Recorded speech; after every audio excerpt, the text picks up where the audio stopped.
Good evening, everyone, and welcome to another installment of our Star Wars Out in the Dark campaign.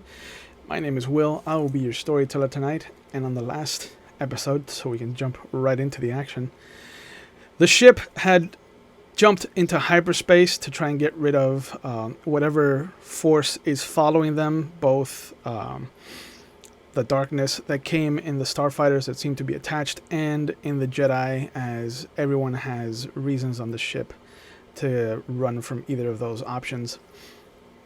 Life support has been mostly fixed for the time being. It has caused some of the open areas of the ship to be locked down, but everyone is breathing for the most part.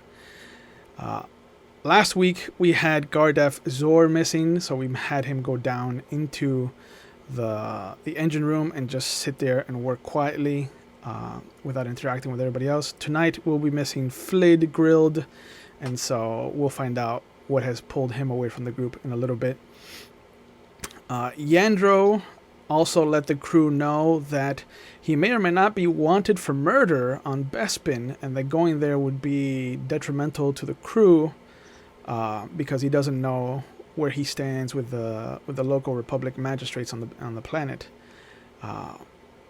And some of the better moments were had with the crew members, as everyone has now come to terms with who they are and what they're going to represent on the ship, and a modicum of friendship has been reached, especially after the small Barnaby moment that we got to share as a group, and all the memes that have happened since in our group chat.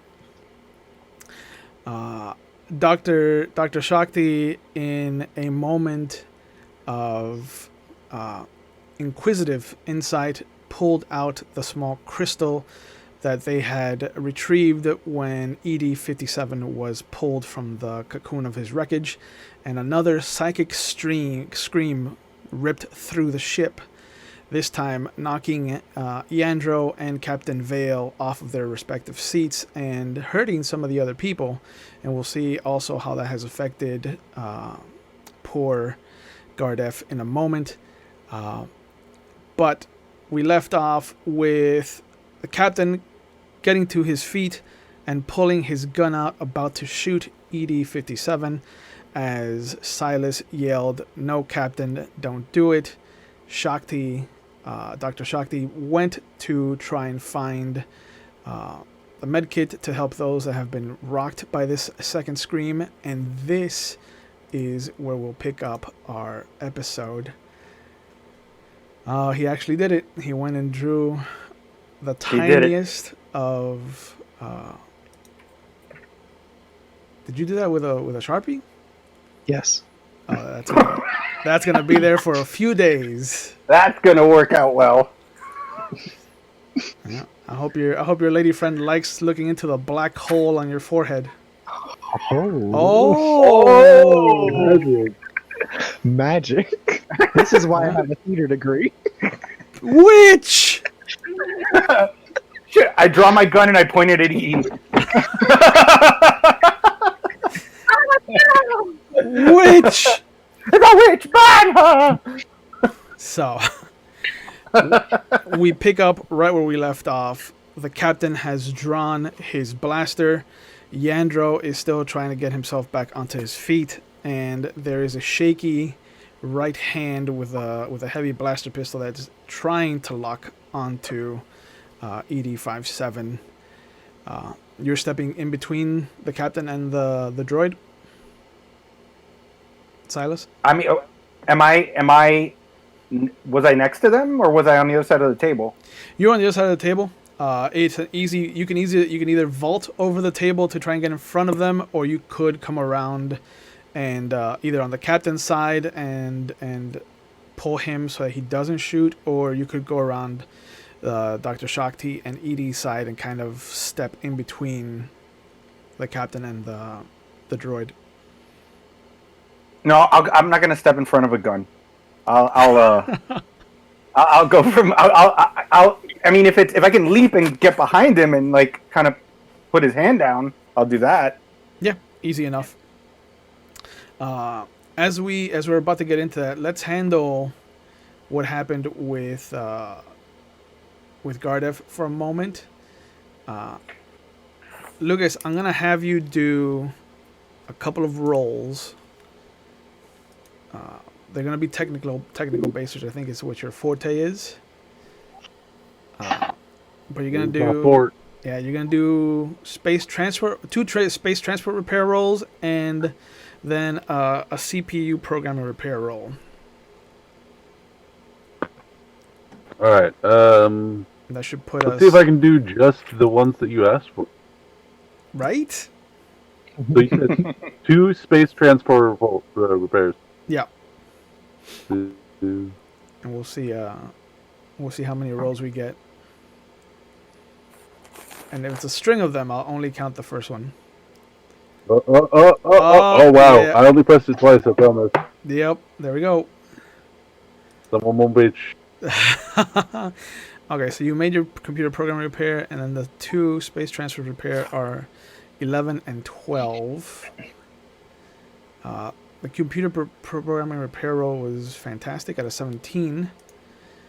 And looking at my notes for the previous episode, it looks like the engine is gonna have to keep running on backup, as you did not roll high enough on either of your checks to jump it into its respective regular mode.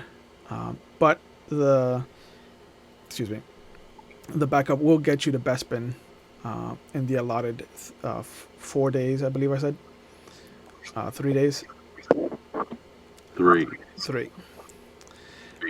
In the middle of one of those rolls, the anti-gravity shut off for a couple seconds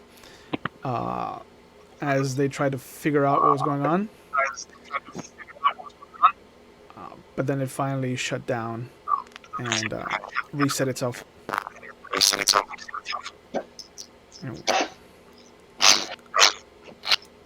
Somebody sounded like a robot. Brandon, stop it. Hands up.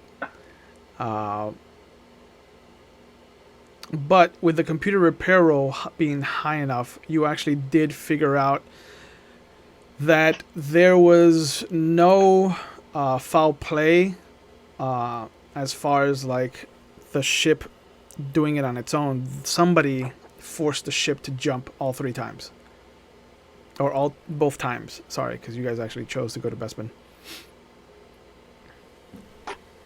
Okay. So you do have that information. And as you've kind of come back up to join the ship after being rocked by that psychic scream, you see that there is a kind of tense situation in that the captain has his gun drawn, Yandro has his head in his hands, Silas has his hand on the captain's shoulder, and Dr. Shakti and the new droid are kind of back to back, not back to back, but like one is really following the other. Like the droid is incredibly close to Dr. Shakti, following whatever movements they were doing. But all of you are present now in the common room. So, I was invited to the party? I believe that Brandon grabbed your hand or stopped you in some way. My notes just say I'm about to follow Xylus out. Okay. But nothing else. Okay. Alright, so yeah, so both of you kind of walk past Gardev Zor.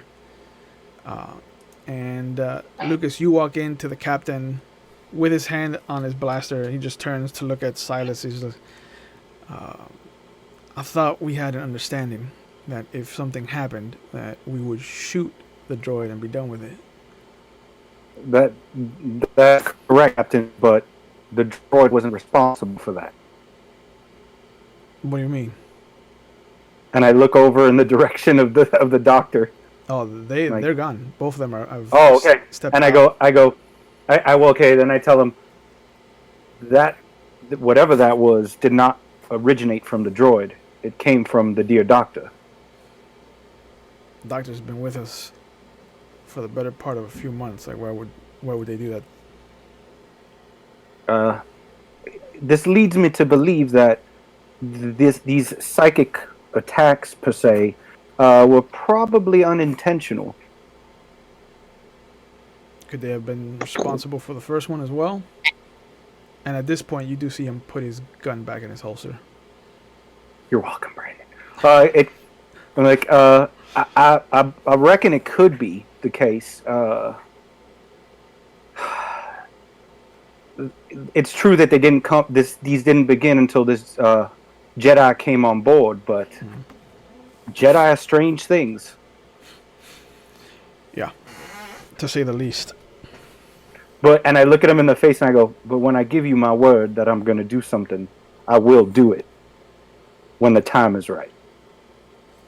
All right. And you see him. And I pat him. Yeah, he sits down with the weight of your pat, and he just kind of sits there for a moment. He's just like, "These are remarkably strange times, Silas." That's the understatement of the century.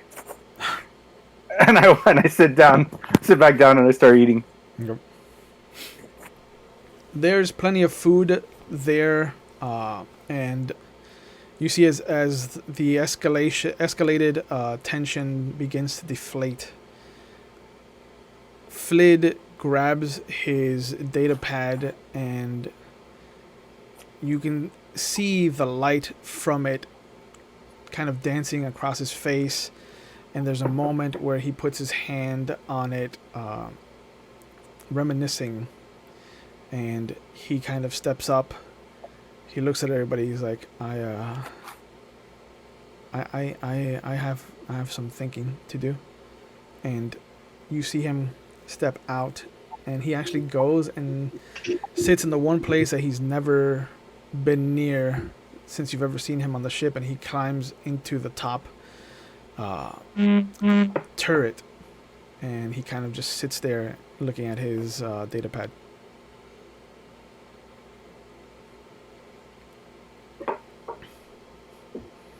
Well, once the timing is appropriate, I'm gonna go try to find the doctor. After the time has passed, I know that they're going to do something now.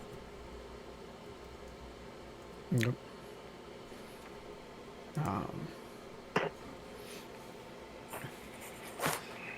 So we follow ED-57 and Dr. Xylus Shakti to what would be the med closet. The two of you are down the hall from the common room, so a loud conversation might be heard, but a soft conversation could be kept secret enough. Doctor, I need you to be honest with me. About? Let me see the crystal. I don't want to take it out again because of what just happened.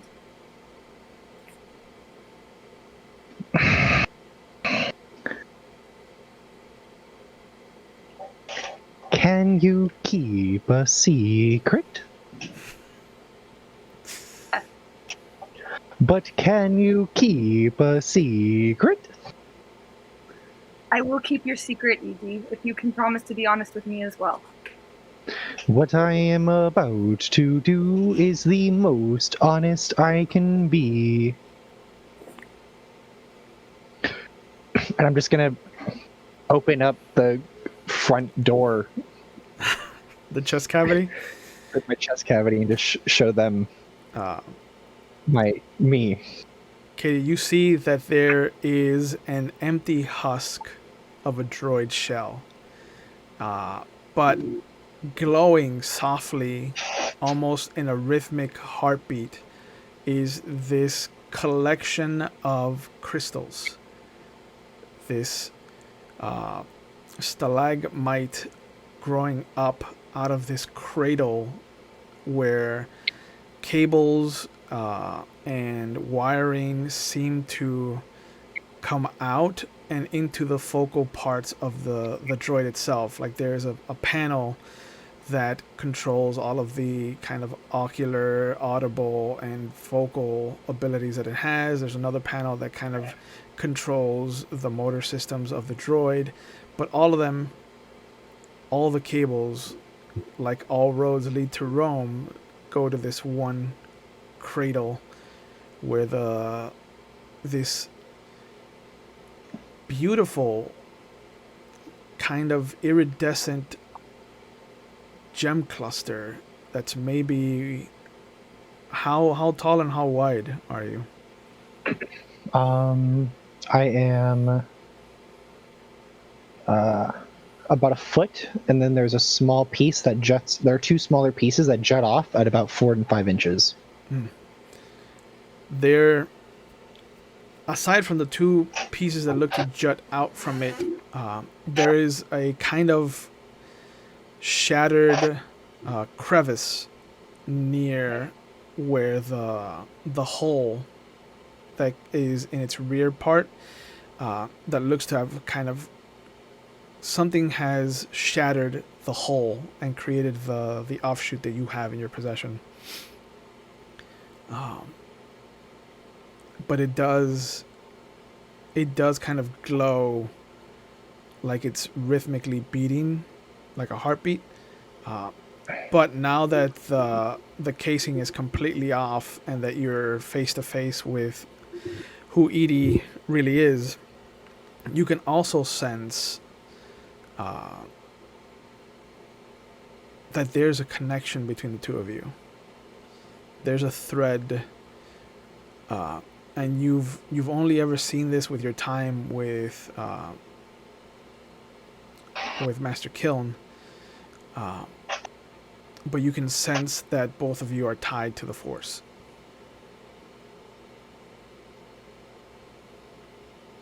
And it's not the droid, it's the crystal. I feel a connection with the crystal itself, not with the droid. Yeah. Yeah. Is that what you're saying? Yeah. Okay. Well, I gasp. I'm a little floored. I thank you for showing me, for trusting me with this information.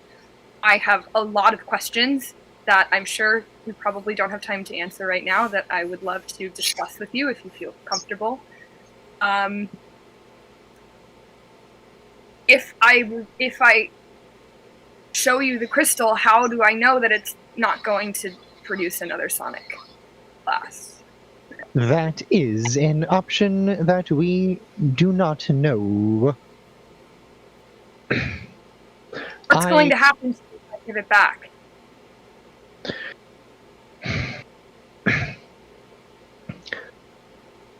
We do not...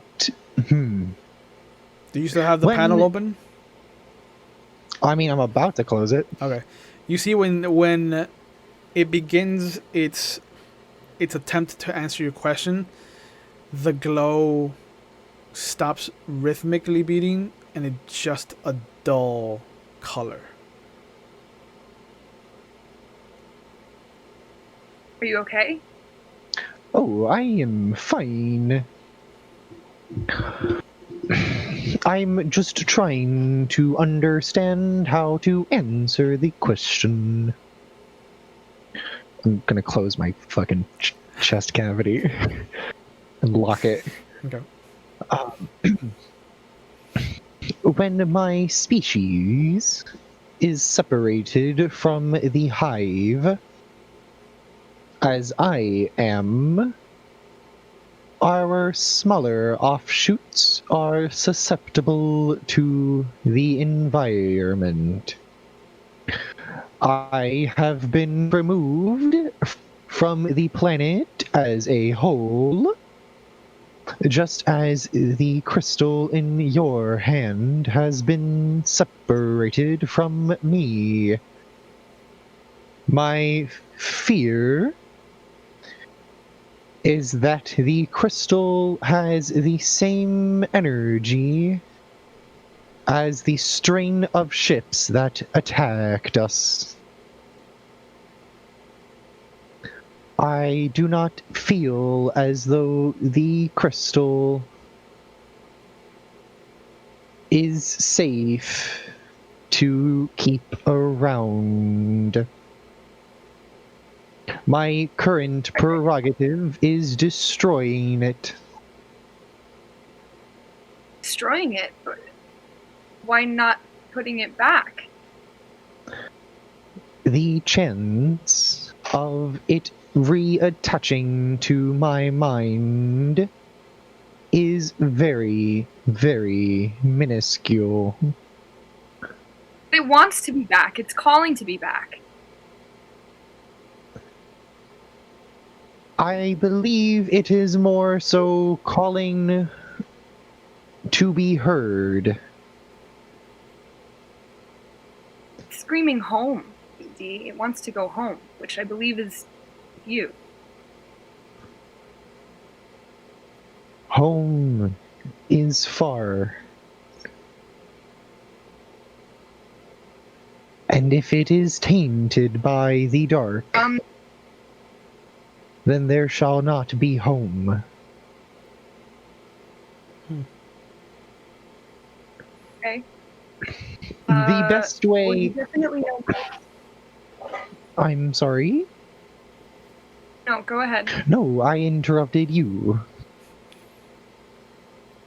You do feel that when he I- says that there can be no home, it's the first time that you've ever felt an actual human kind of callousness from the droid.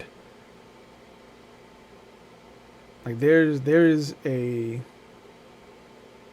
very human bit of fear that kind of emanates out of it. Okay.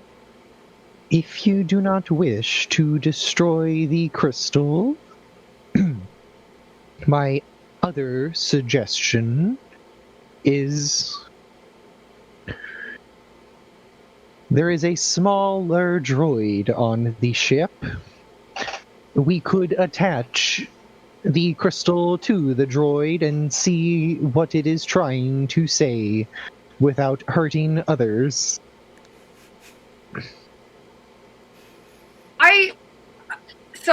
I trust that you know more about this than I do. I personally feel like I don't want to take life if I don't have to, and I feel like this crystal is a life. It's able to communicate. It's able to express an emotion. So I would be more inclined to go with that second option than destroying it.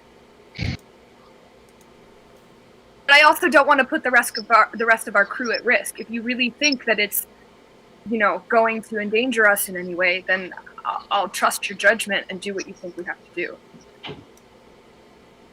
do. My current judgment is based off of my own personal fears. And fear is not the pathway that I should be taking. I agree. We can try and see about speaking to the crystal, but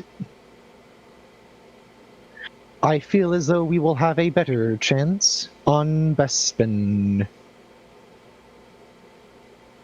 Okay. Should we just keep this between us until then? This entire conversation never happened. I don't know what you're talking about. The conversation we just had, it never happened. Yes, I got it. I agree. That's what I was doing. Oh, okay. Perfect. So as the two of them create their very clandestine pact, we go back to the common area, and because you weren't here, Lucas, there are 2 rooms available for the. What? No, there's one. Oh, there's only 1 room available to house all of you. But your mattress was pulled out of your room by Silas, so everybody is free to kind of hole up here in the common area. Sweet. But sure enough, Are the Captain and Andro hurt? Do they need medical help? they're hurt. They'll be fine after a long night's rest. After a long rest, rather. An uneventful rest, I should say. Which would be easier. You mother. Should be easier said than done. But after a bit, you see that if you return and you check them out, they're going to be fine. Him and Yandro will be fine. Flid, you try to go check on, but he kind of has sealed the door to the turret. And looking through the little porthole into the turret, it looks like he's looking at pictures of his family.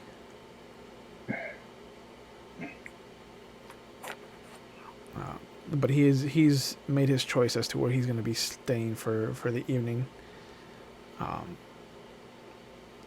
The rest of you kind of hunker down in the common area, I assume, unless some of you want to actually go into the room, try to bunk up. Well, I did mention I don't know what the time frame is, but I did want to go look for the doctor. Yeah. After I finish eating. By the time you're done eating, them and both of them come back actually, and it looks like Edie is helping them by carrying the large med kit into the room, and they seem to be kind of hanging close to each other. Good doctor.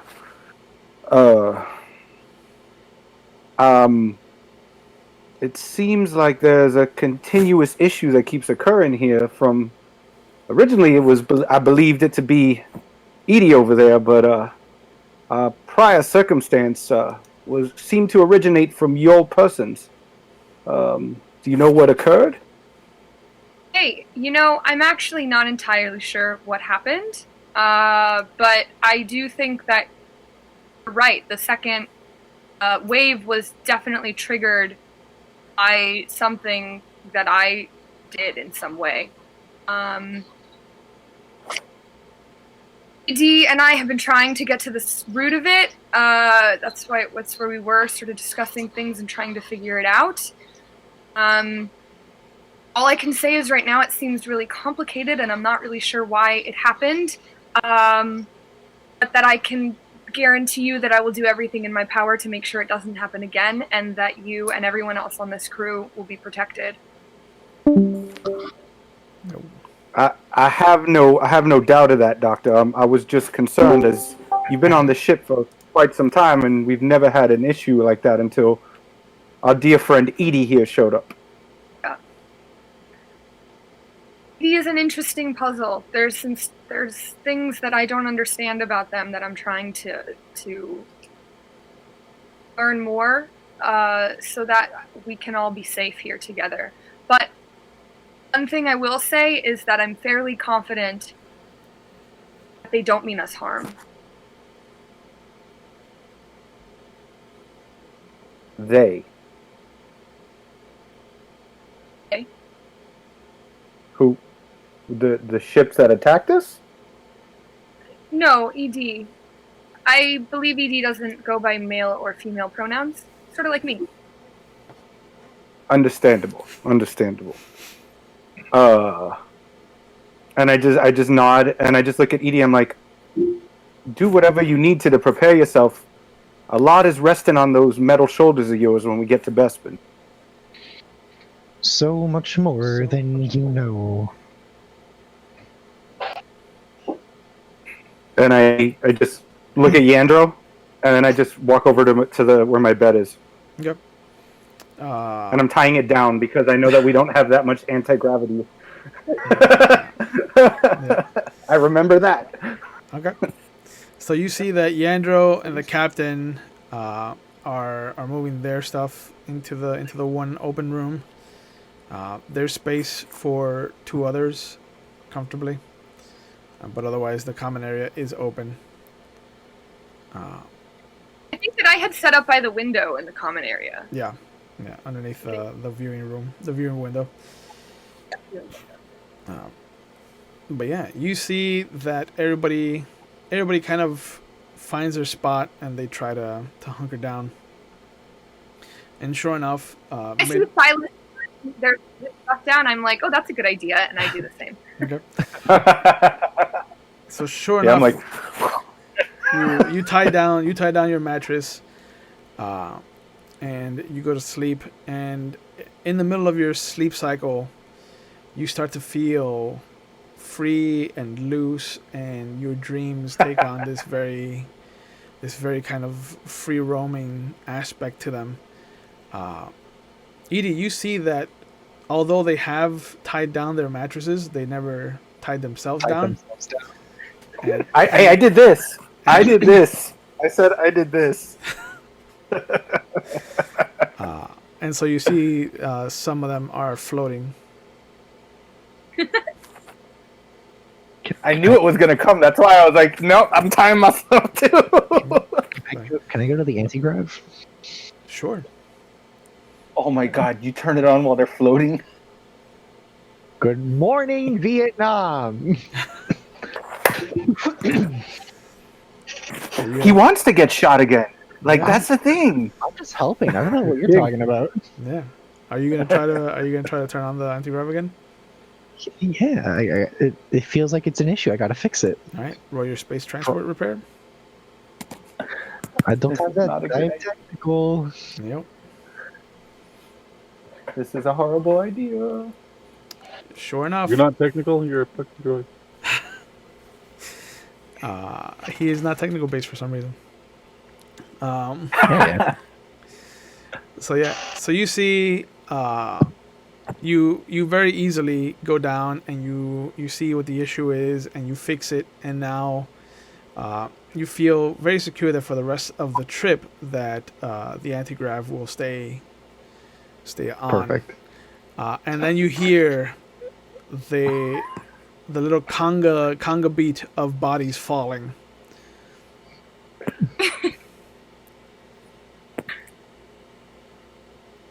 I'm satisfied. You're so lucky I tied down. And you hear from the room, the captain's like, "I'm gonna shoot him."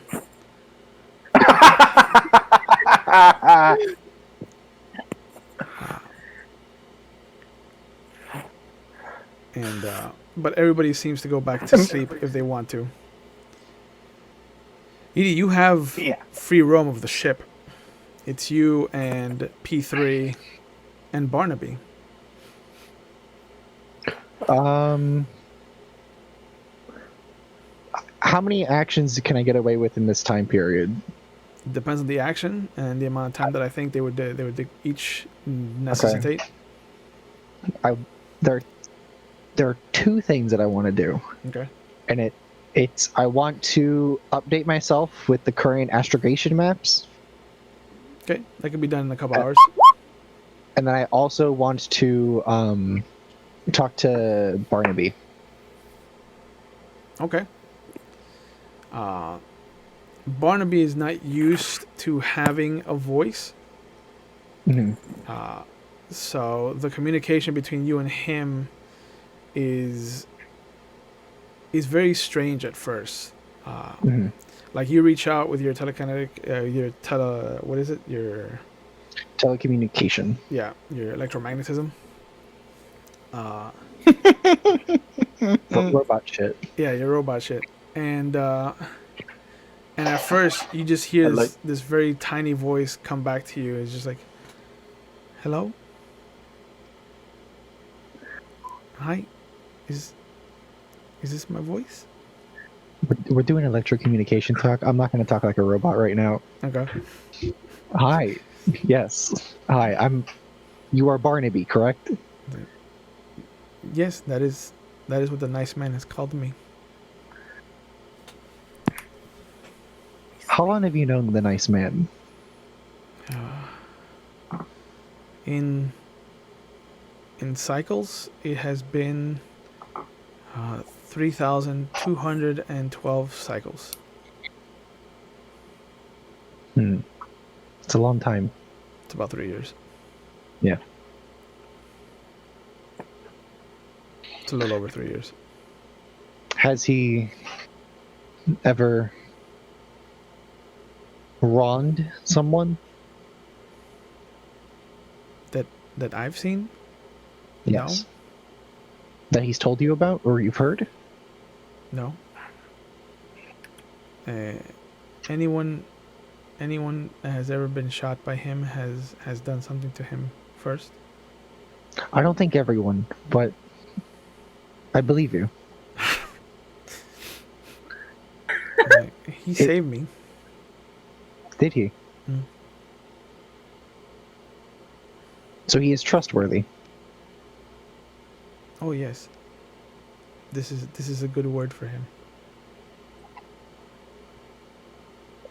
And what of the other droid on the ship? He's boring. He's not exciting. He doesn't talk to me like you talk to me. You are a kind young droid, Barnaby. And you see that he, at this point, since you're kind of like sitting in the cockpit, and he's standing like there talking to you, he kind of puts his hand on your knee, and he's like, "Is this what it's like to have a friend?" I'm gonna cry. Barnaby, I give you my word as a Jedi that we are now friends. I don't know what a Jedi is, but it sounds very important. They are considered some of the most important people in the galaxy. Then And you Full of himself. I will put you second in importance. Then is it under Silas? yes, and you see the big head nod to the little body. If you trust him, Barnaby, I will also trust him. He puts his second hand on top of his first hand on top of your knee, and he's like, it is one of the few things that I have allowed myself to do. I'm gonna put my hand on top of both of his hands.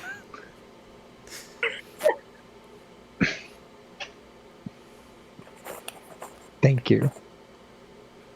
He looks at you, he's like, the big ocular cavity kind of looks up at you. He's just like, is this something we can do regularly? Talk? I have enjoyed it. Barnaby, we can talk every night. I would like that. And if you ever see something that you're not sure about, you can talk to me about it. If you see something, say understand. something. Turning Barnaby into a snitch. Yeah. But you 3 see, years of loyalty and you're ruining it.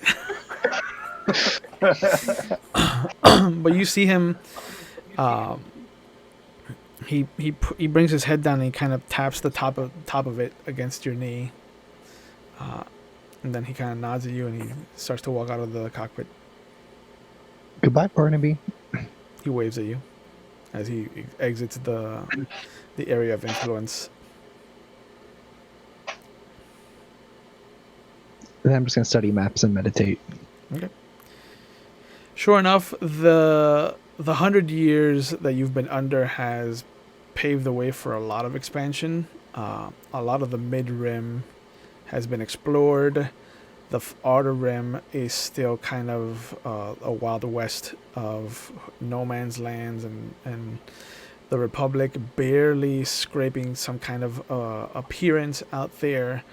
They try. There are routes that lead from the core world out to some of the more popular Outer Rim destinations. But there's no regular patrols by Jedis out there.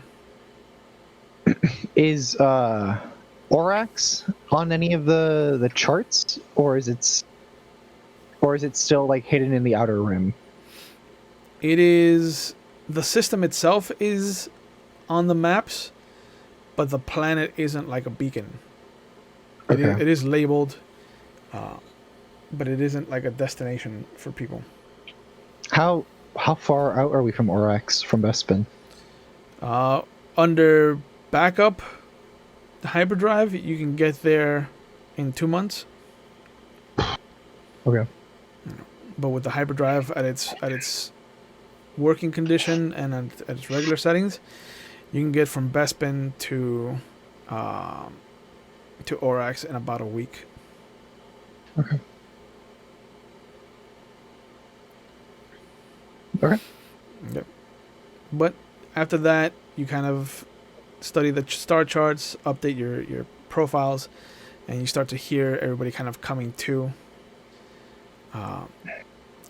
As everybody starts to awaken, there's a very simple kind of spread laid out on the communal table for breakfast, but you notice that again Flid is still in the turret.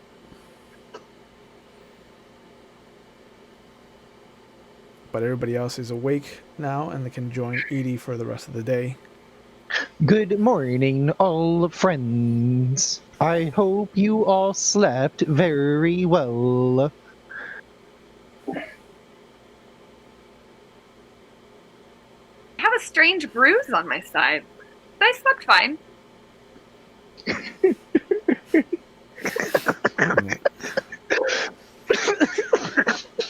The captain kind of comes out holding his own side. And he just goes over and sits down. I untie myself. Like, was somebody playing the drums last night? I heard some banging.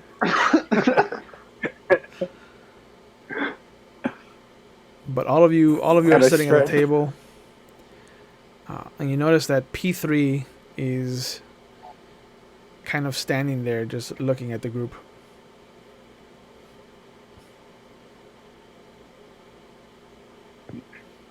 Morning, P3.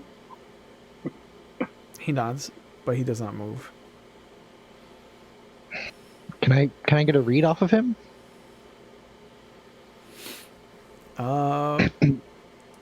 You try to reach out with your telekinetic electromagnetism, Mm-hmm. and it feels like he's trying to figure out where he is. Like, you notice that there's no real programming except like the basics. Oh no. What did you do? This wasn't me. I just kept my head down and eat. I started eating. P3, are you okay? It nods once and stands there. Doctor, can you Yes. do me a favor? What's up, Evie? I just get like really close. I'm trying to make it quiet. Can you move to the other side of the ship? Remember, you've sealed off parts of the ship. Yeah, I don't know how far they're gonna get. I just need. Yeah. The doctor's just gonna walk in one hallway and just collapse. I hope I don't collapse. I give Edie a weird look, but I shrug my shoulders and oblige. I will walk away. Yep. So you see Doctor get up and leave their food there as they walk away from the table. Can I get into P3 now? No, it's still a blank.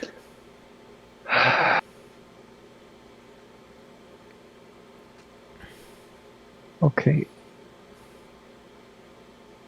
You see it look down, and it starts to take an inventory of its limbs, its faculties. Like you see it kind of like moving each finger individually, and then as a What type whole. of droid is P3? Protocol. So P3 can talk. P3 has talked before. But he's not talking. But I he's don't not know why- talking now. I don't know why I thought P3 was like a big old droid, No, like a scissor lift of a droid. no. The only purpose P3 really served on the Big ship old was interpreter. Okay. Will, who's sitting at the table? It's Captain Vale, Yandro, Gardef, and you, and Edie's kind of there as well. So we're still noticing that P3's like acting really weird. Like we've never seen him act this way. You don't recall him ever just kind of standing there, creepily. Okay. So I'm eating, and then I look back up, and I just nudge whoever's next to me, and I'm like, "What do you think's going on with him?" I don't know who's next to me. We'll say it's the captain. And just looks over at you, looks over at P3.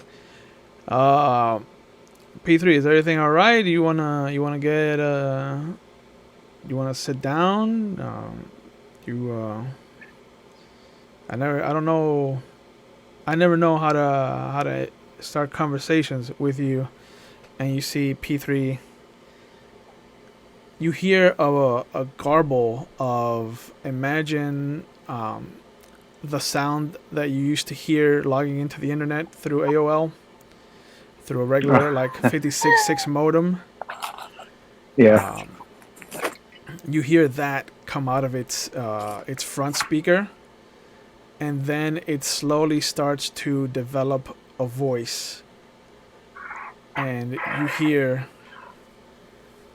"I am not P3. This is not a name I like."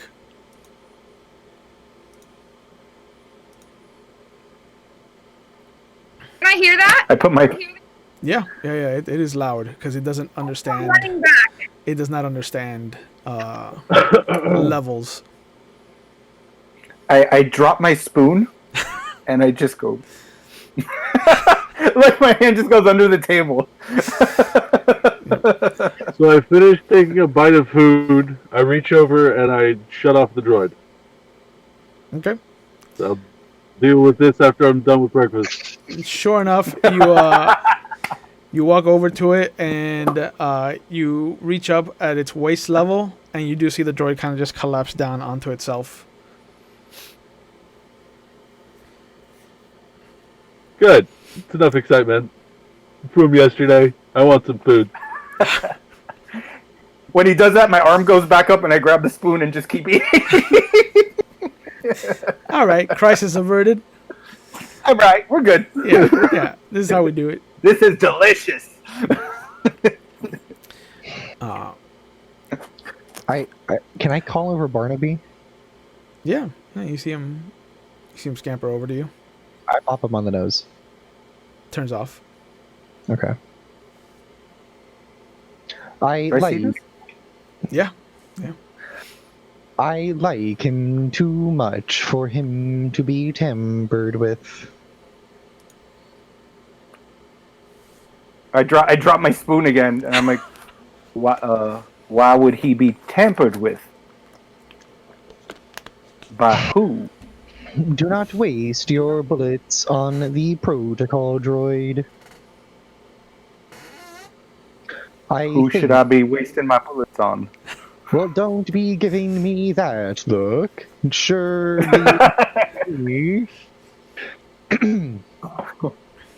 I am serious, and don't call me Shirley. Yeah. No, I'm-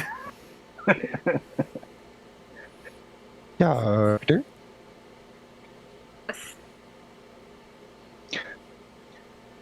I think we have found our communication source. What in the hell is happening? No.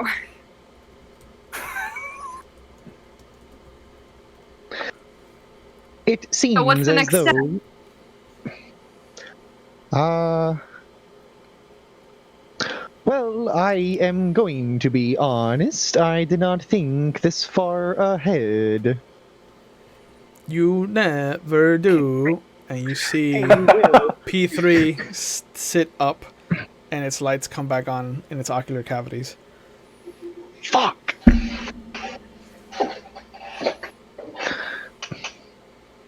I That's am new. extremely confused at the moment.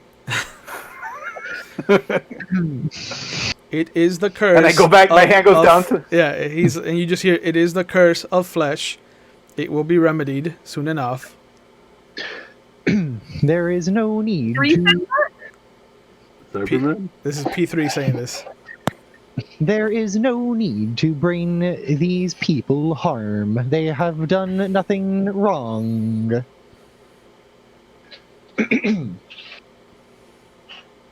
He kind of looks over. The memory banks of this droid say differently. I turn to the captain. Have you abused this droid? I mean, no. What constitutes abuse?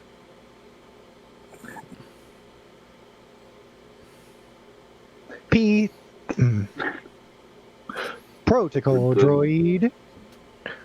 What have you seen in the memory banks? And it just sits there, and you hear that modem noise again.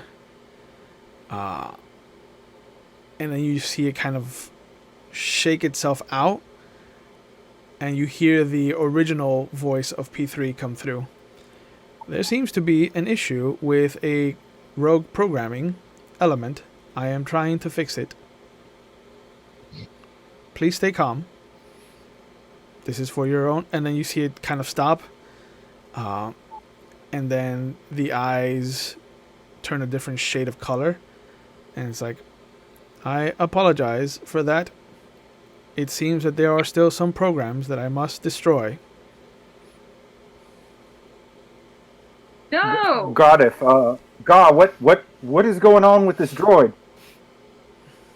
It seems like the original programming of the P3 is getting overwritten by something else. Is there anything was this I something can use around? Is there something what? What?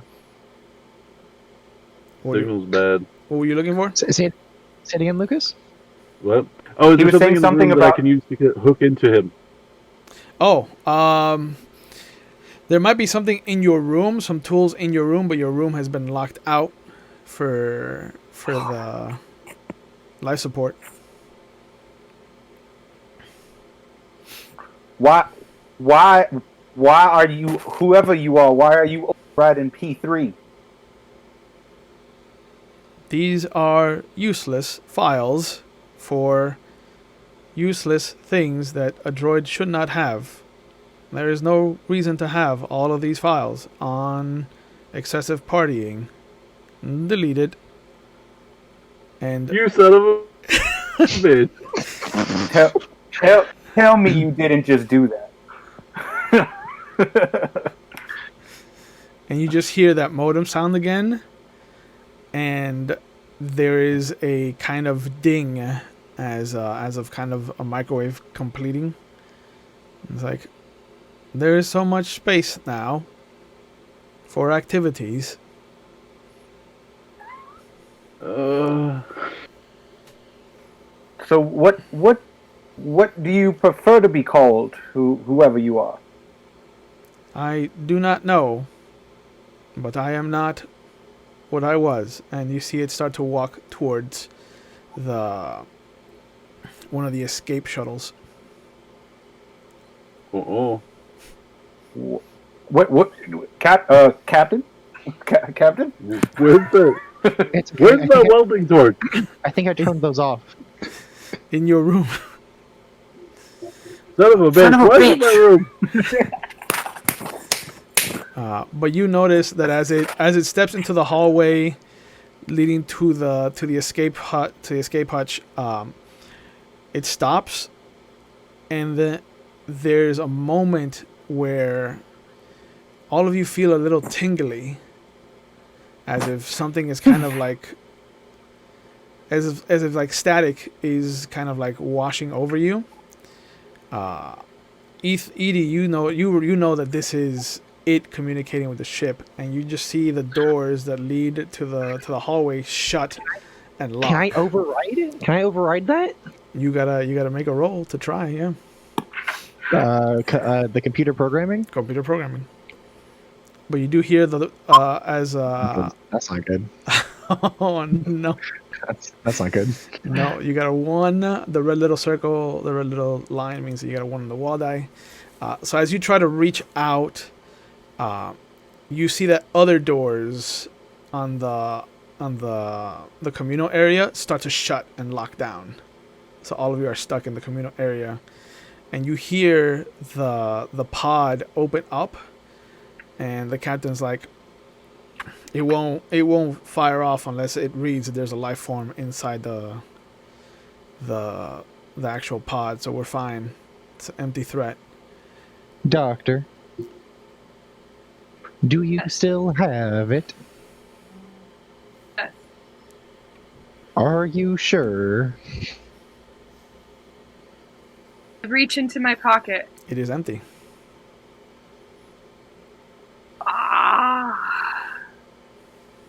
I feel all around in my body. The gem is gone. Missing something, Doctor? There is a life form on board. And as you say that, you hear the life raft eject.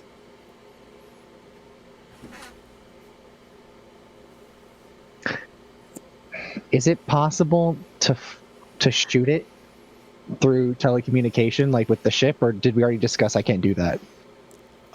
Considering that you're in hyperspace and it no longer is in hyperspace, It's you gone. Okay, you it's cannot gone. you cannot actually It's gone. fire upon it. It's actually gone. Yeah. Okay. Forcibly pulled itself out of hyperspace. What is going on right now? Doctor, what did you lose? I got something it, Doctor. It seems as though when I was pulled from the wreckage, that there was a small life form alongside me. And that life form has taken control of P3 and evacuated itself from the ship. Is that life form what was responsible for the psychic blast? It seems as such. I look at the captain. I'm like, I told you didn't have to shoot him. The captain looks over at you, and then he looks over at Edie. He's just like, what is stopping that thing from coming back then, and finishing whatever it set out to do? Like, it knows where it's going.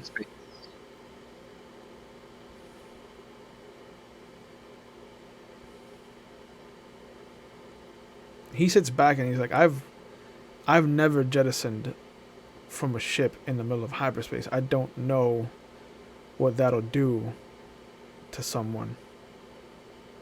Hopefully it dies. I mean, do we even know what this thing was?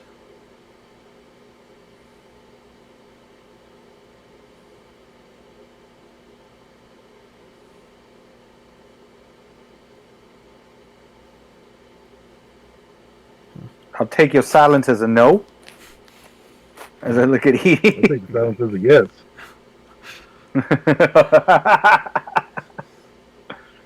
I nod to Gar when he says that. Yeah, the captain kind of nods.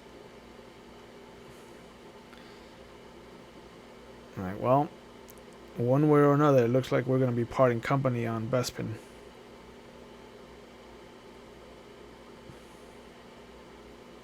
I don't want you being a homing beacon for that thing coming after us. Neither do I.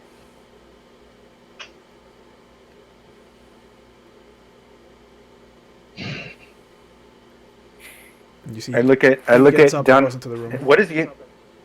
What's Yandro doing this whole time? Just sitting there? Yep. He I'm like, is just sitting with himself and his thoughts. yeah. I'm like, Edie, yo, as I mentioned before, yo, at this point, I don't think we have any control of anything except for your performance when we get to Bespin. I feel like we're gonna have to deal with whatever that was at an opportune or inopportune time, seeming the way that it responded to us at this moment.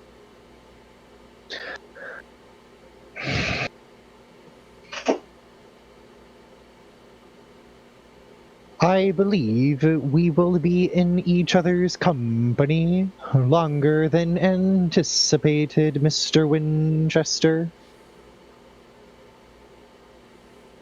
Like I told you before, as long as you don't bring any harm to the rest of the crew, you've got no concern for me.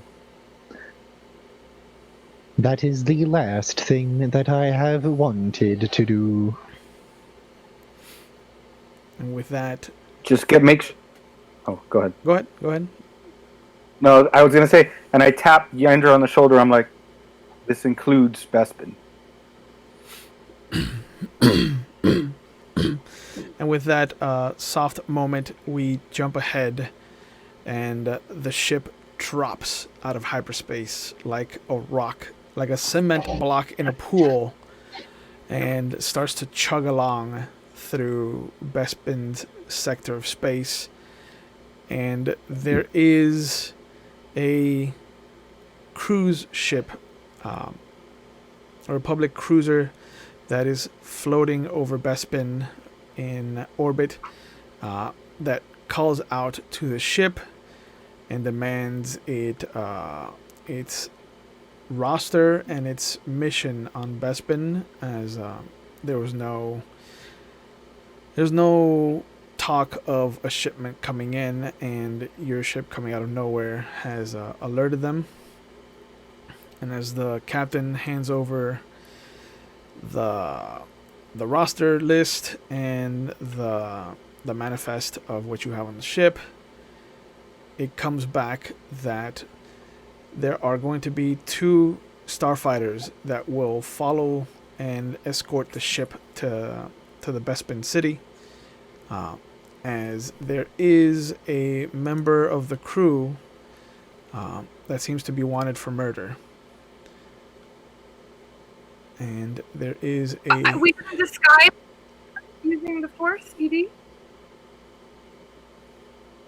No, remember, we're using his clout as a Jedi to talk Yandro out of it. Yep. Like he that's right. defends Yandro and stands up for him. Yep. So there's a major called Grando Rames who is in charge of the planet's garrison, and he will be overseeing the bringing of justice for this Yandro Churivol that is in your possession, that's on your crew. And sure enough, you see the two Republic starfighters kind of come out and follow you and lead you down into the gas planet. Bespin looks a little different than you remember from Empire Strikes Back, if you've ever seen it. The top portion of it is currently under construction. It does not have the dome shape. It is a flat surface, and they are building into the dome as we speak. The dome part of Bespin is going to be called Topside. Right now, the middle part, what will become the middle part of Bespin, is called the Gallery, and then everything underneath a certain level is called the Spiral. But they bring you down into one of the out of the way landing pads, and you can see that there is a small squadron of about 12 Republic soldiers and one droid that are sitting out on the pad waiting. And as the ship lands, the two kind of starfighters hover there above it. And the captain kind of comes over, dressed rather well, given the time that you've spent with him, Edie. You see that he is actually dressed really nice. He has a long coat on. And he comes over to you, he's like, okay, let's see what you can do. If this goes according to plan, I'm going to need all assistance in finding that droid. Well, we can talk about my hiring price after this wraps up nicely. We can build the Republic. We'll see. So, Will, I asked Edie if I can turn Barnaby back on. No? Yes. Okay, I turn him back on. He Then pops up. I go get my ascot Will in my hat. Yes. Hello, Barnaby. He waves at you. And as you guys all descend down the ramp, Gesundheit, and salute. I would like to keep Yandro closest to me. Okay. Yeah. You descend down, and you notice that 11 of the troopers are regular kind of Republic troopers. The armor has shifted very little from what you remember, Edie, but there have been modifications and changes that have come a long way. But you still notice that the officer in the rank does have the left shoulder pad, and the shoulder pad will have dressing, given rank and anything special that they've earned. This one just has the sergeant's stripes. And this is not Grandel Reams, or this is Grandel Reams? No, this is some sergeant. Okay. Grandel Reams is a major. Okay. Yeah. But you see that he steps forward, takes off his helmet to reveal a human male, kind of like a 3 o'clock shadow on his face. Otherwise, would have been well cleaned and cleanly taken care of. Hair is kind of just above the shoulder blades, kind of well kept and slicked back. Black, dark eyes. He comes forward, puts the helmet under one arm, and he's like, so you finally come back to answer for your crimes, Yandro. Hello, Sergeant. My name is ED57, Jedi Padawan to Jedi Master Jethrak Kiln. Yandro here is assisting me on Jedi business. If there is any documentation that you require, I will do my best to answer questions. However, it would behoove all of us if you were to not remove an important asset and discovering its ill intentions in the Force. You see, he looks at you for a moment, looks back at his group, and then all of them start to laugh. I take out my lightsaber. You hear one of them. Like, oh, it's going down. You hear one of them. He's got a grenade. Let's not be silly now. And all of them have trained their guns on you now. I'm used to this.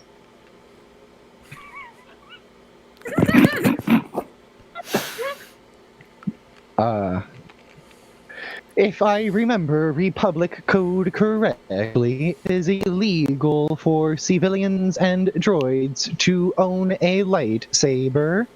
I do own a lightsaber because, as I have mentioned, I am a Jedi Padawan.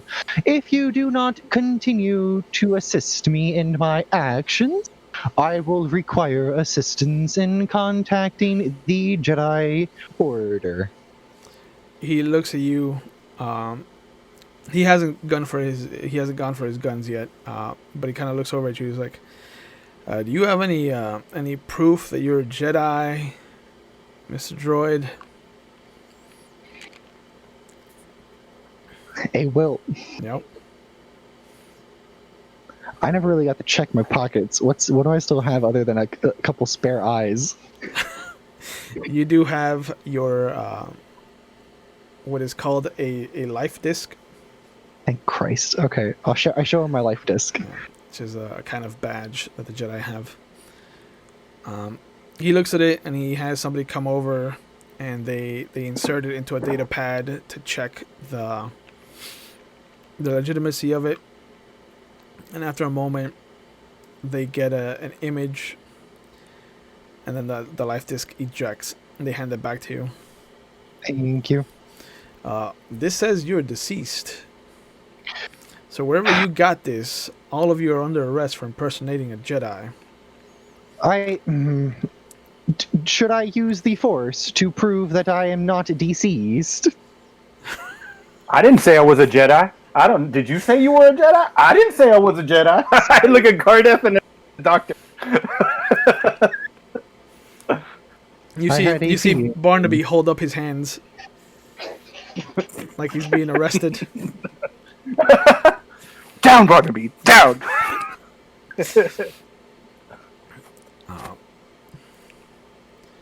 But you see all of them kind of train their guns on you, and there's a moment where you see in the background there is this impeccably dressed, tall, kind of lanky humanoid that some of you might have seen in your travels.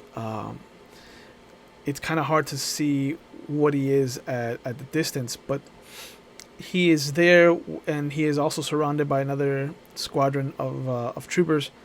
And he's kind of looking at this whole situation going down. And you notice that he has a small boy. It's maybe about 7 or 8 that is kind of there holding a briefcase up like a eager child, trying to earn the praise from like a stepfather. But the sergeant kind of looks at you, is like, I'm going to ask you again, where did you find this, and why are you impersonating a dead Jedi? Well, let me scroll up through my notes so I can give you the full sentence. I received it on Orasis from Jedi Master Jethrak Kiln when he was given the opportunity to train me. I have no reason to lie to you. The other trooper that came up holds the data pad to him, and he's like, Jedi Master Jethrak Kiln has been dead for 40, 45, 60, 50 years. If I understand correctly, I believe he was terminated while we were en route to... Give me a second. Where the hell were we going? Where are my notes? When we were en route to Bakura. That's not what the records show here. Oh, did he live longer? That's actually very nice to hear. I was worried he died when he lost me. No, there's no mention of a Bakura mission. Was I not supposed to mention that? Yeah, who knows now? It was so long ago. At this point, the captain kind of leans over. He's like, my ship is in need of repairs, and we picked him up floating in some debris, so I don't consider him part of my crew. If you guys need to take him, feel free. I'm just here for repairs and, taking care of my ship.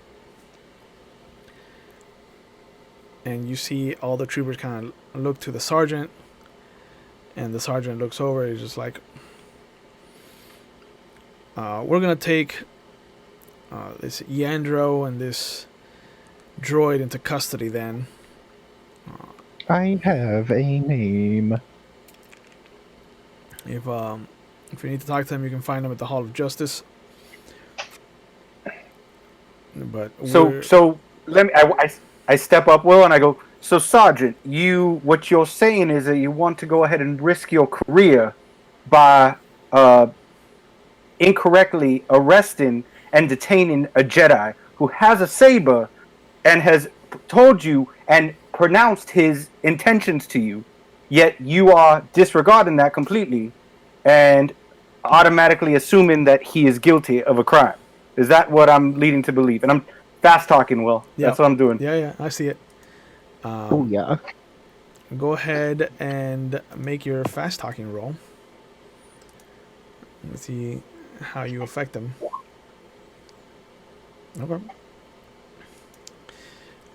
He looks at you for a moment, and he's just like, the records show that he is dead. This is Here I am. a dead person. And if this wasn't a Jedi droid, it could easily have been manufactured somewhere on the Outer Rim, given that that's where it shows that your ship is coming from. So you are again going to claim you see him here. He's clearly not dead. You're right, Sergeant. I forgot that computers are always 100% accurate and they can never be manipulated by anybody. I forgot. I'm sure you are way more knowledge and versed. You took computer at the academy, but make another. You know,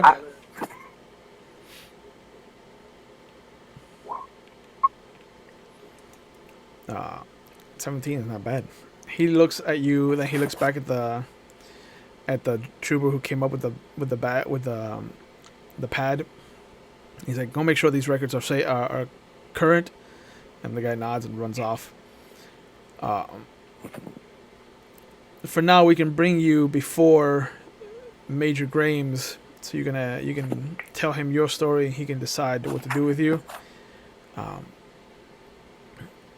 Is there a Jedi temple here on Bespin? No, there's no Jedi temples here. We're lucky if we even get a Jedi to come down once a month. I suppose it is your lucky day, then. Here I am. Yeah, real lucky day for me. They also said similar things with that same connotation on the ship. But you see they holster their weapons at this point, and they're like, "All right, well, we're gonna escort you to the magistrate building, and we'll let the major handle you from there on in. This is clearly above my pay grade, and I don't need this kind of stress." I bought you some time, Edie. I bought you time, Edie. Figure yourself out. Fucking Figure yourself out. not scrambling.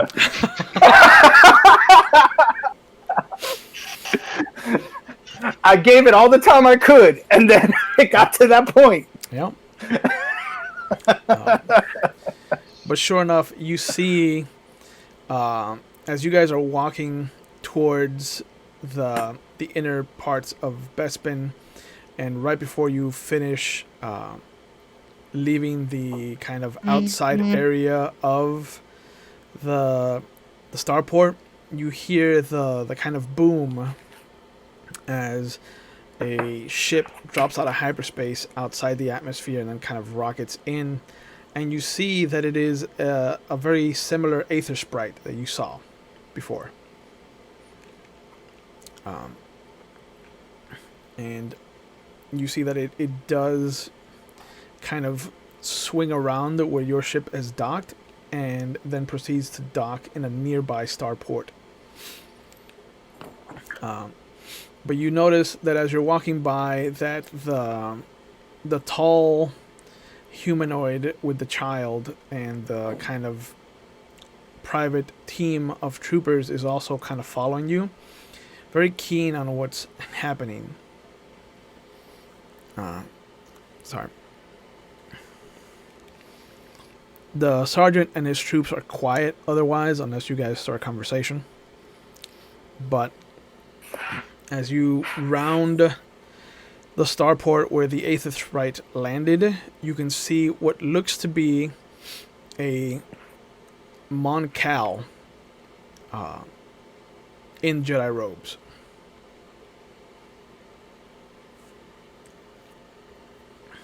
And he's following the group very intently.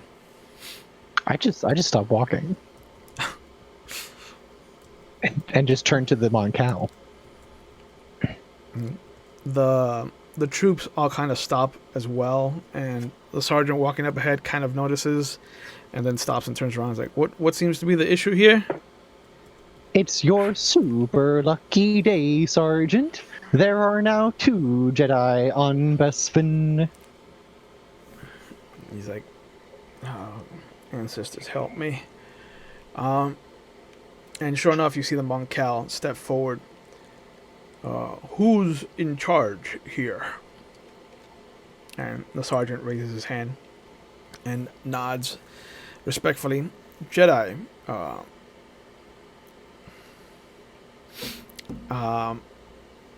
we have an issue that is beneath you. It is an old murder trial that we have, and the Jedi kind of stops him off. It cuts him off, and he's just like, "No, who stopped these people? I need to know who you are." And he points right at Edie. Oh, me? And then you see him kind of, he reaches out his hand, and then he points at you and Dr. Shakti. He's like, no, I need to know who both of you are. I was only told to expect... Hi, I'm Dr. Shakti. I was told to expect one of you, but here I find 2 children of the Force. I immediately look at Dr. Shakti. I'm like, Betrayed. I look around. Keke? Face with Barnaby looks up to her confused too. Yeah. If my face could smile, I'm a beat. Yeah. Barnaby kind of just looks up and shakes his head. Just shakes his little domed head. But the Mon Cal looks over and is like, my name is Hiris Jaft. How do you spell that?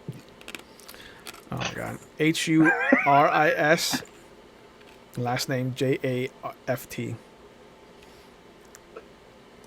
It's a good thing. We needed that right now, Brandon. Yeah. The spelling can come later. He's like, I am a Jedi Knight with the Order on Coruscant, and I hereby claim this group under my protection. You see the sergeant taken aback for a moment, and he's like, but sir, Major Grames gave us direct orders to bring, and the Jedi cuts him off again, and he's like, I don't care what your Republic Major has to say about it. The Jedi outrank all Republic's ranks. So, if he has an issue, he can take it up with us. I bump Edie. I go, why couldn't you do that? I clearly tried. They say I'm a dad. So, he's like, I also request that my ship be allowed to dock on their docking bay, their docking port, or that we be given one that can support the 2 ships But I'll need to keep an eye on this crew myself. And the Major kind of nods. And at this point, the Jedi kind of is a little bit beaming with the joy that he got to do this. And then everything kind of goes quiet for a moment, and you see the lanky humanoid figure in that. Now that he's close by to all of you, you see that he is immaculately dressed. He is beautifully tailored suit, and just this platinum and gold and silver kind of, chain of a pocket fob, that goes from one pocket to another on his vest, and he brings his long spindly fingers together in his hands, and he's just like, well, this has been an interesting day, to say the least. I am glad my business brought me to Bespin. I have needed an audience with a Jedi for some time. And he kind of nods. And for the first time, you see this elongated head that is bald. His eyes are a shade of gray, and the pupils are a darker shade of gray. But it almost looks like, if not for his eyelids, you wouldn't know where his eyes were on his gray kind of skin. Can I do an alien species check? You sure can. Anybody that would like to see what alien this is can make a species roll. Oh wow! I actually got a high roll with my one die. Yeah, because your die exploded. I mean, out of character, I know exactly what this is, and I know exactly what you're doing. I think you might. But Brandon seems to be the only one that got high enough. Damn it! Given your history with the aliens that you and Master Kiln kind of did business with, was that you, Katie? Lucas. No, big. Yeah, no, yeah. You need higher than 10, and only Brandon got it. I missed it by one. Yeah, it is a mun, or a moon. It's a MUN.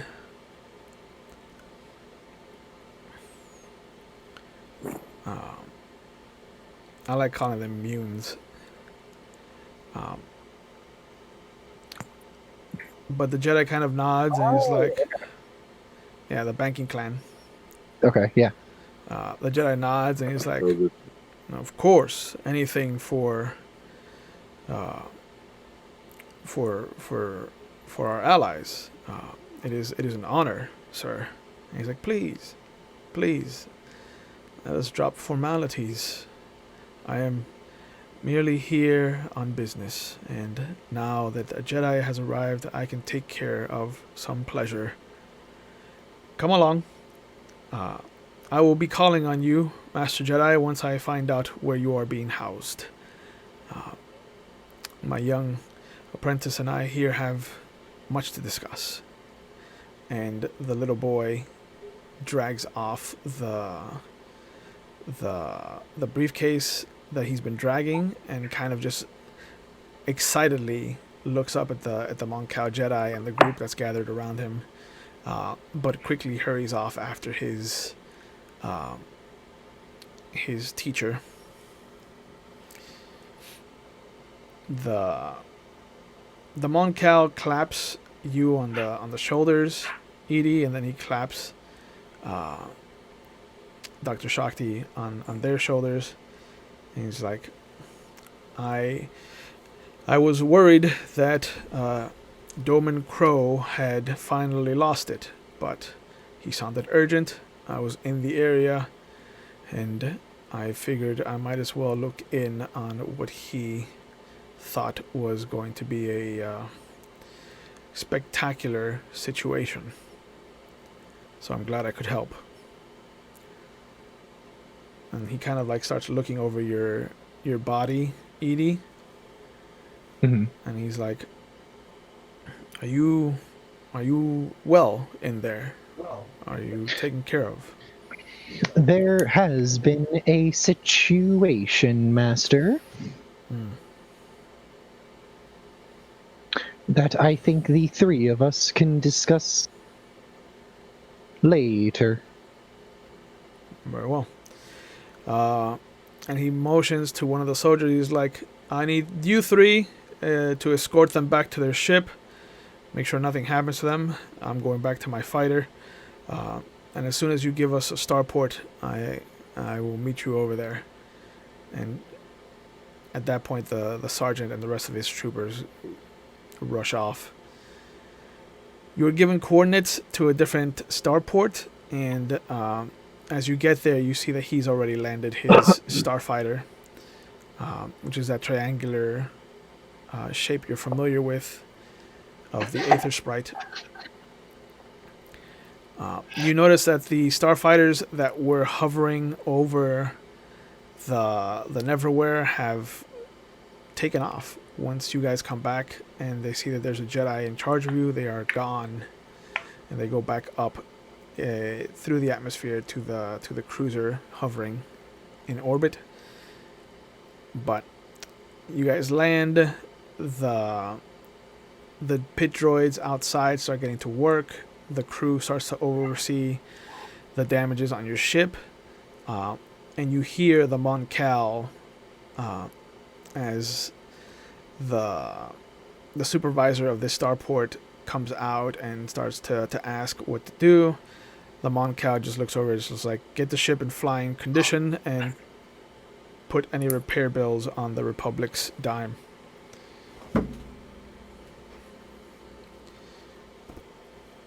But he comes into your ship, and you see that he gives Edie a pair of youngling robes.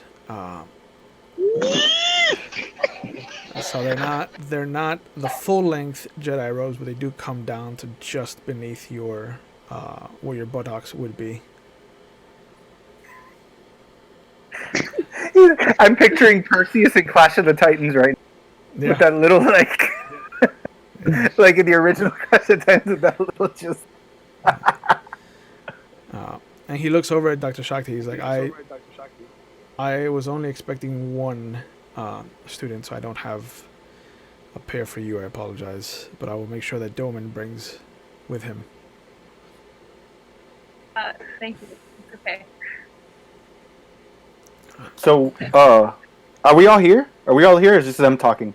No, yeah, you're all gathered together in the common room. Oh, I'm Oh, like, yeah. yeah, The rest of the ship has been opened up now that you're on a planet. So there's a lot that's happened in the last 6 hours that's to process here. So doctor, you are a Jedi also? I was training for a while, yes. I don't remember everything that happened, and so I don't really talk about it. Interesting. Mhm. And Master Jaft, is it? it is. Would you be so kind as to shed some light as to why our protocol droid decided to steal one of our escape pods and suddenly completely change his demeanor? I can't speak on that. And turn himself back on after being turned off.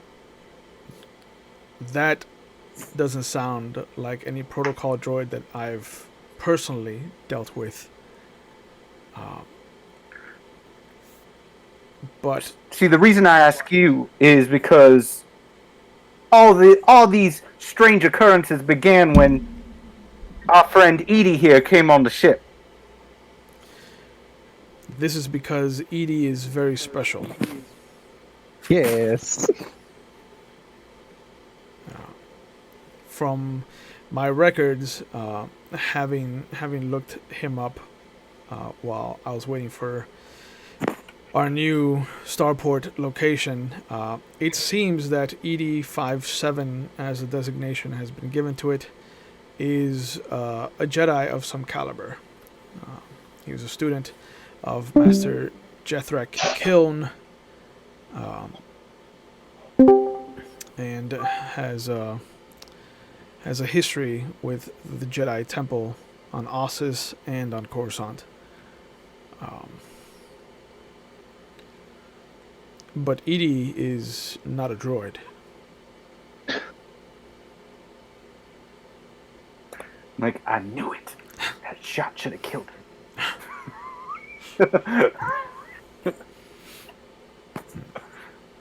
I believe that Edie uses the droid to communicate with species like ourselves. Yes.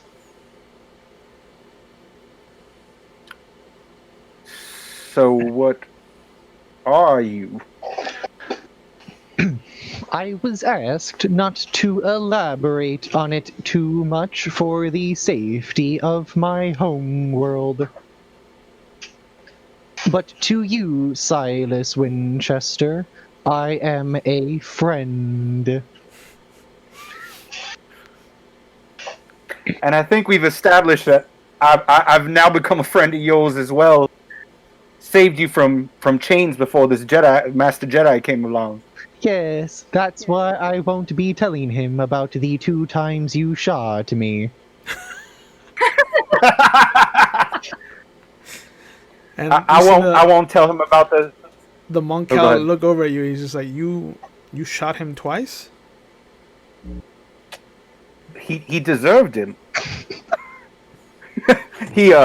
When he caused not only psychically attacked all of my crew as we were trying to free him from his prison, his space tomb, if you want to call it, but he also attacked the doctor here, and when my friend Gar there, I heard furniture get thrown against the wall, and he threatened them to get out of his room. So I will protect my friends and my crew members. Did you do this, Edie? I did no psychic blast, but I did kindly ask Gardef and the doctor to let me reacquaint myself. I have Barnaby come up and I bring up the footage of the inside the hangar when we first were getting him out. He sees it. Like, yeah, that did originate from you. So as you see, Master Jedi, I had my reasons, but we have had conversation, myself and Edie, and we have made a peace with each other.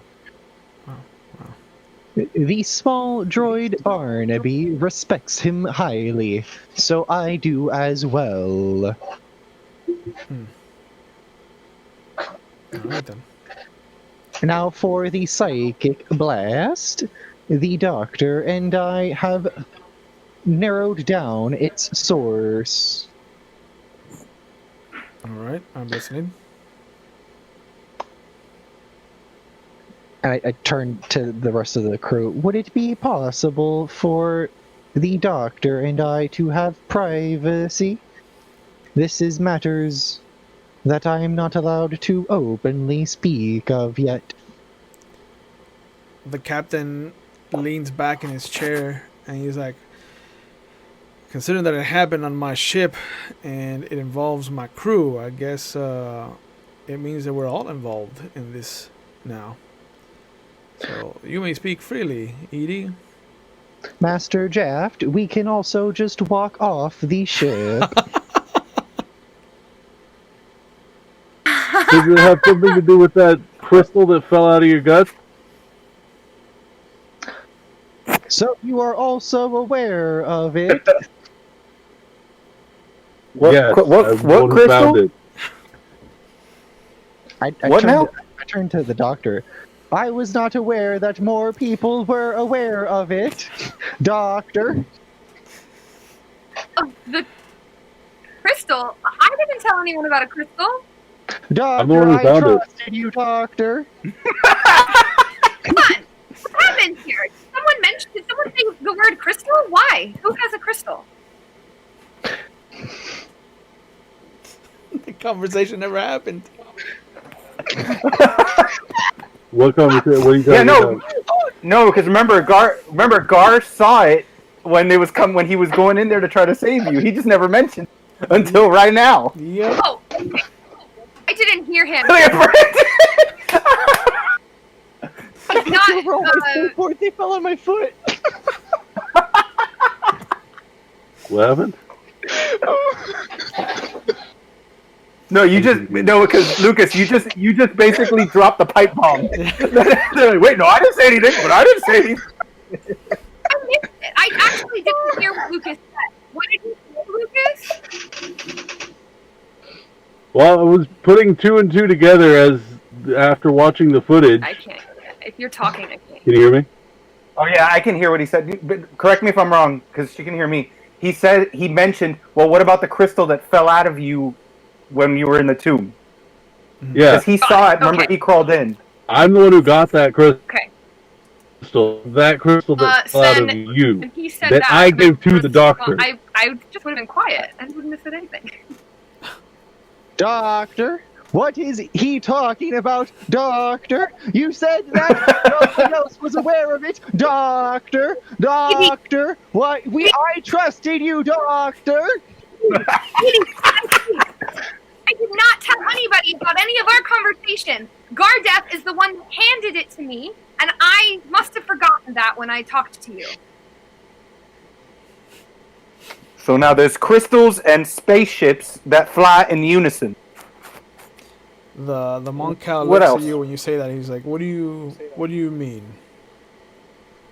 Laser swords and space dragons. While before we jumped into hyperspace, heading towards Bespin, there was an attack by a group of ships that seemed to form and reform into a shapes. There was a Jedi that the Jedi was assisting in fighting them off, but they were pretty powerful, and we were losing power in our guns, and we took off into hyperspace. So somebody took us off into hyperspace.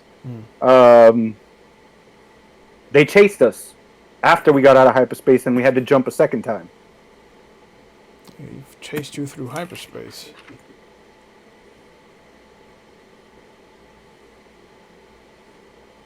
The ships themselves pulsated like there was veins. I've heard other people describe encounters like this in the Outer Rim border. Does Barnaby have an image of it or no? No, he was never active during that fight. Probably not. He probably wasn't in the turret with me. No. But I do tell him one thing I do remember from that encounter was there was a cold in the ship, and the voice was not human that stated, "You have something we want," prior to the attack. My assumption is it's our crystal-loving friend over here. I don't know anything of crystals.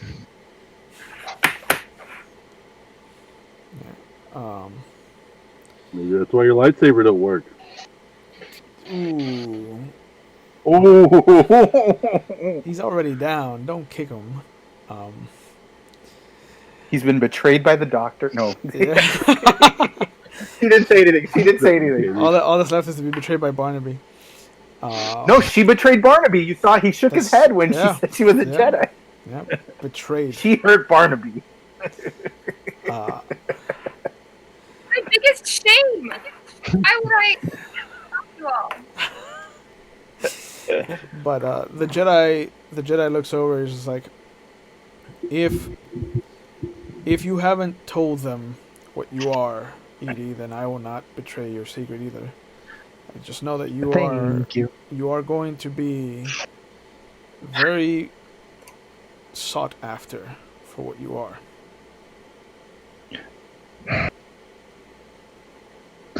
As long as my home is not threatened, I will take this suffering. If it gives you some peace of mind, there has been no other cluster from your home that has registered in the force.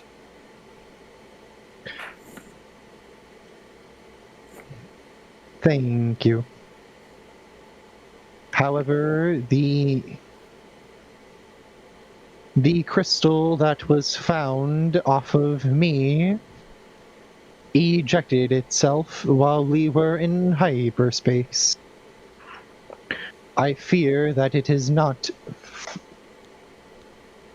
comfortable where it stands and is searching for answers through anger. It was cold.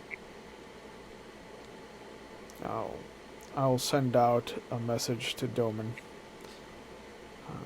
He's currently on his way, so he might be able to drop out of hyperspace and do a search.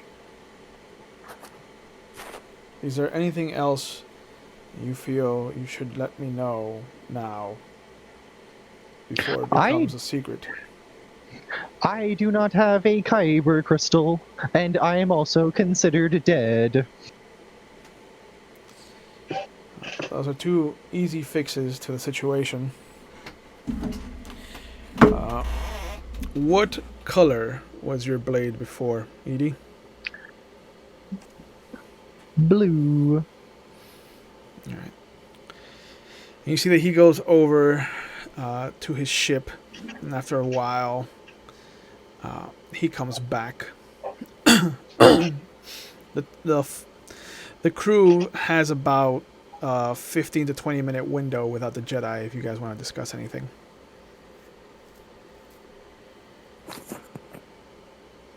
So you're a Jedi. Oh, it is almost as if I have been saying that from the get-go. Well, you didn't say much at all in the beginning. that is accurate. It's like, so we've got two Jedis on board for the price of one. I'm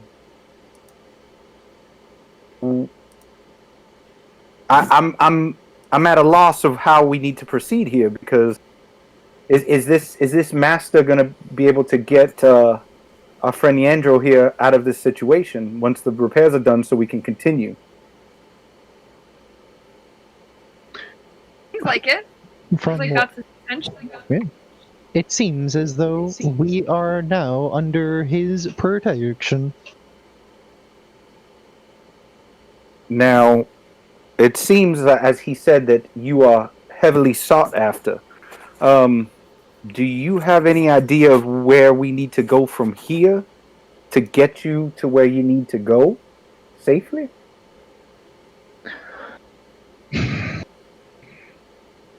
And I look at the captain and I go, I say this given the fact that this Jedi seems to be assisting us in getting Yandro out of the situation and getting our ship repaired at no cost to us. Mm-hmm. I've dealt with Jedi in some fashion before.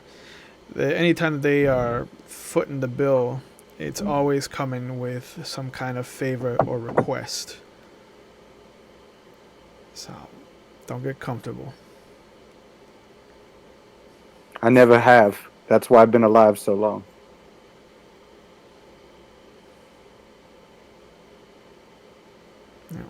At this point, you see the Jedi come back, and he puts down a small box, metallic box. It's maybe about a foot long, couple of inches thick, and like 3 inches deep. And as you open it, you see that there's just a collection of kyber crystals. And he just looks at you. He's like, do you remember how to find one to attune yourself to?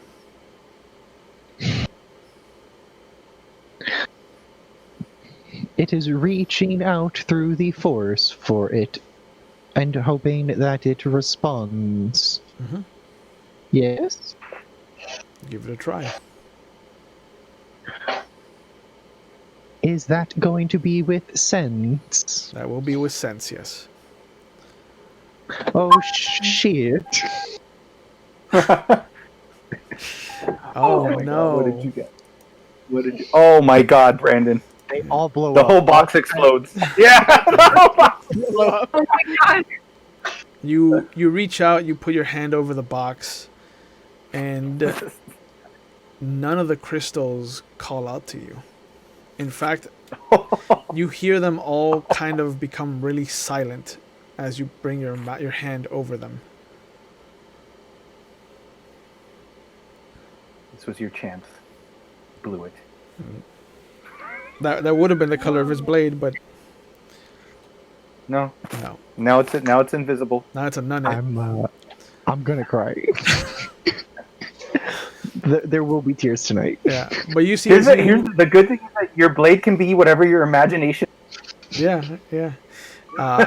So as you sweep your hand back and forth a couple of times, the Jedi Master kind of looks over at you. He's like, "Do none of them react to you?" They are silent. I was hoping that I might have had a collection that would have called out to you, but if this is not it, then we can make a journey to Ilum, or we can go to Hoth, maybe. We can try to find something for you.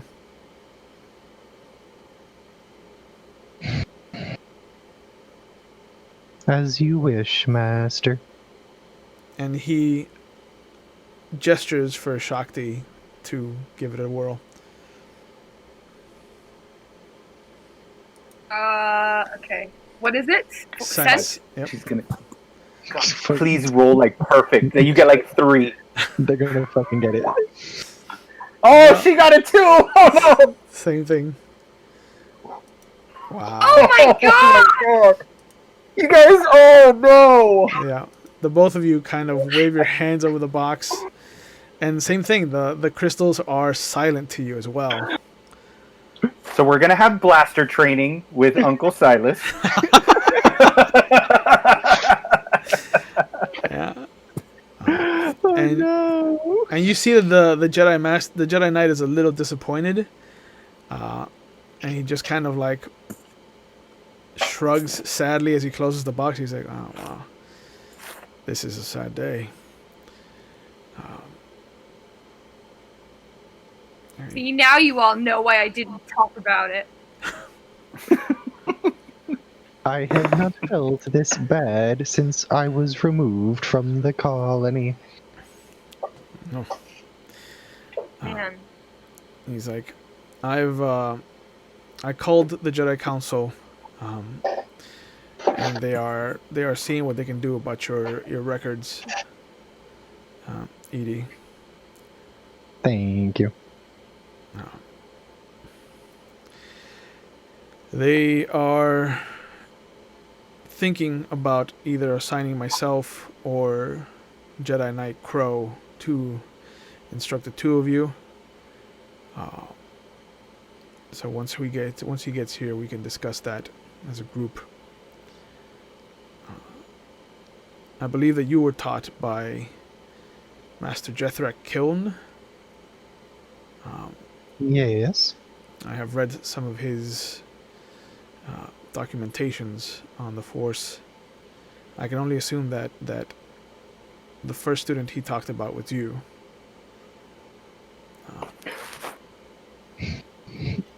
I can only hope he spoke highly of me. As well as he could.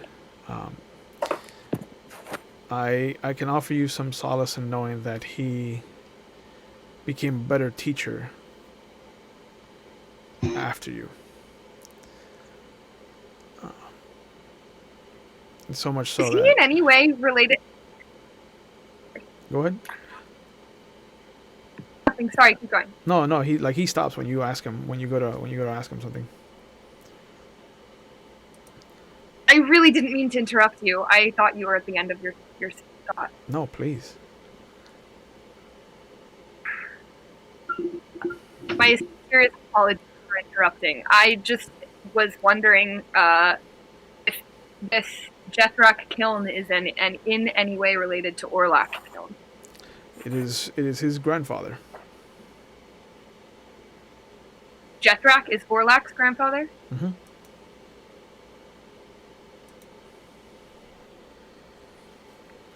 It is a strong line of Force users that we are thankful for.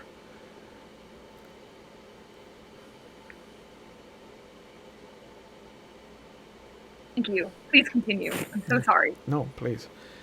I will leave you in your group to talk to each other. I assume that there has been a lot of information handed down. I've summoned this Major Grames to come and speak to us. He'll be here tomorrow.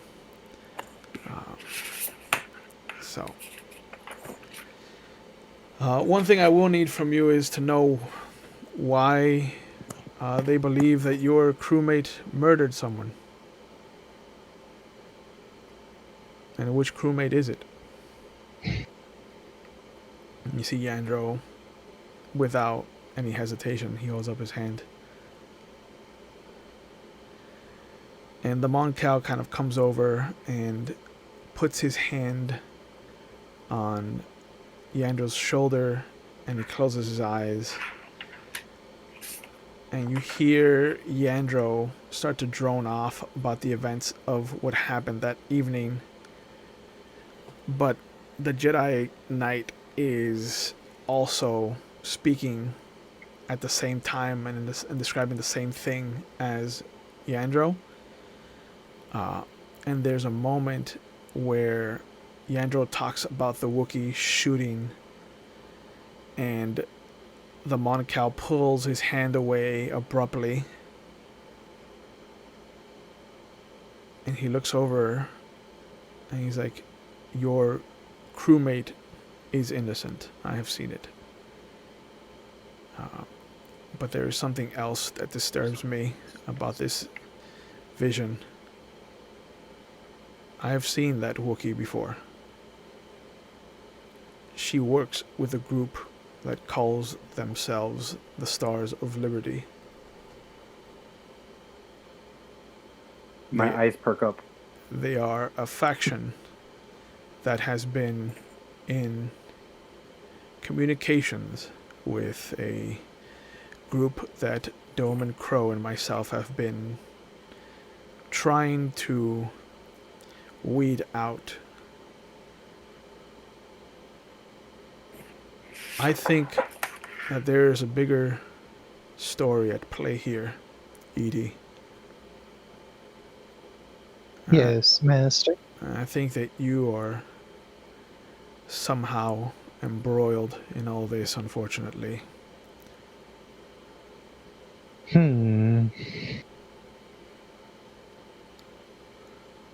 It is my duty to the Republic to assist.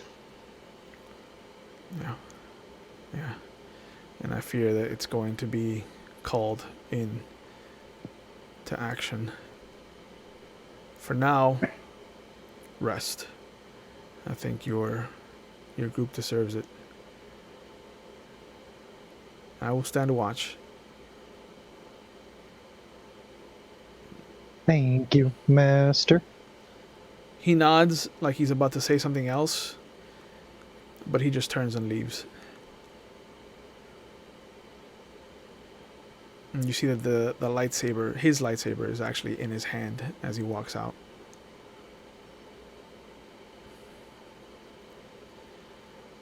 The group is left alone once again, sitting comfortably on Bespin now, having survived the hyperspace tunnel.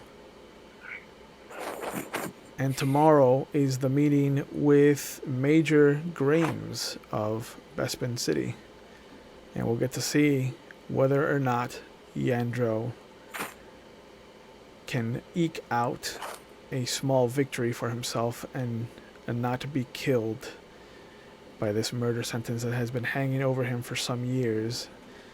And hopefully, we'll get to see what storm is centered around ED-57 that he has brought to the shore of this crew and this ship. And we'll see what happens next week. For now, I want to thank everyone for tuning in and for watching our episode of Star Wars Out in the Dark. Please be safe, wear your masks, keep your distance, wash your hands, and remember that times are tough. And that if you are having problems or if you don't think that there's anyone that you can speak to, there always is. And if you can't reach out to a family member, reach out to a friend. If you can't reach out to a friend, reach out to a professional and get the help that you need and deserve. And because we all need a shoulder to cry on, or a hand to hold, or a rock to lean on. And until then, see you next week. Be safe. We'll miss you. And take care of each other.